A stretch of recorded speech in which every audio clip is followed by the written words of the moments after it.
Ẹ kú dédé àsìkò yìí, èyí làwọn ìròyìn tó jẹyọ nínú ìwé ìròyìn The Matrix tó jáde lónìí ọjọ́ Ìṣẹ́gun, Tuesday ọjọ́ 17 oṣù Kejìlá ọdún 2024. Ẹniọlá Sàlíù lórúkọ mi. Nínú àbá ètò ìṣúná 50 tírílíọ̀nù ó dín díẹ̀ náírà fún ọdún 2024, ìgbìmọ̀ aláṣẹ lórílẹ̀-èdè yìí ti ya mílíọ̀nù 1,100 euro sọ́tọ̀ fún ìgbédìde ẹ̀ka iná ọba. Ààrẹ máa gbé àbá ètò ìṣúná náà lọ sí iwájú ilé ìgbìmọ̀ aṣòfin fún àgbéyẹ̀wò lọ́la òde yìí. Wọ́n sún síwájú nítorí àwọn àtúnṣe tó yẹ lórí àbá ìṣúná náà. Ilé-ẹjọ́ gíga jùlọ lórílẹ̀-èdè yìí ti da ẹjọ́ tó wà níwájú rẹ̀ tó ń pè fún ìyọnípò ààrẹ Tinubu nù bí omi ìṣanwọ́. Ó ní kí olùdíje dupò ààrẹ lábẹ́ ẹgbẹ́ òṣèlú Hope Democratic Party nínú ètò ìdìbò ọdún 2019 san owó gbà-má-bínú mílíọ̀nù 5 náírà fún ààrẹ Tinubu.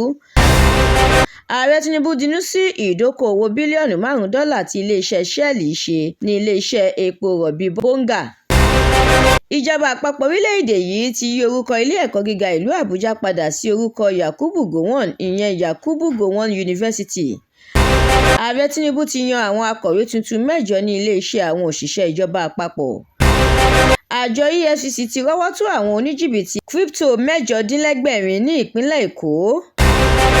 Ààrẹ Tinubu ti buwọ́ lu ọkọ̀ ojú irin ọ̀fẹ́ fún àwọn ọmọ Nàìjíríà lásìkò pọ̀pọ̀ ṣìnṣìn ọdún yìí. Ìròyìn eré ìdárayá: Ademola Lookman àti Nnadozie gba àmì ẹ̀yẹ nígbà tí ikọ̀ ẹgbẹ́ agbábọ́ọ̀lù obìnrin orílẹ̀-èdè yìí gba àmì ẹ̀yẹ ikọ̀ tó dáńtọ́ jùlọ nílẹ̀ Adúláwọ̀ nínú àmì ẹ̀yẹ CAF tọdún yìí. Èyí làwọn ìròyìn tó jáde láti inú ìwé ìròyìn The Matrix lónìí. Ẹ darapọ̀ kẹ́ sì tẹ̀lé wa fún àwọn ìròyìn lóníranran síwájú sí i. Àdúràmọ́mi Balógun ló ṣòǹgbùfọ̀ ìròyìn yìí. Ẹniọlá Sàlíù lórúkọ mi.